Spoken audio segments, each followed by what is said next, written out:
Friends, good morning. তো আজকে তোমরা সবাই জানো যে লোকনাথ পুজো, আমাদের বাড়িতেও লোকনাথ পুজো হয়েছে। দেখো আমি লোকনাথ পুজোর দিন ভাইকে কি সুন্দর সাজিয়ে দিয়েছি, গোপাল ঠাকুরকে। এইদিকে লোকনাথ ঠাকুরও আছে, খুব সুন্দরভাবে ভোগ দিয়েছি। ভোগে দিয়েছি আমিকি আর হলো মিছরি। দেখো এটা হলো লোকনাথ ঠাকুর, ওই পাশে আছে মা লক্ষ্মী, গণেশ ঠাকুর, শিব ঠাকুর, কালী ঠাকুর, দক্ষিণেশ্বর কালী, আরো প্রচুর ঠাকুর আছে।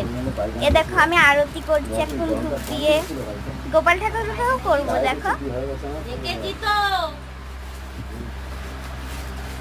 তো এই দেখো আমাদের বাড়ির লোকনাথ পুজো। তো তোমরা সবাই দেখতে পাচ্ছ আমাদের বাড়ির লোকনাথ পুজো।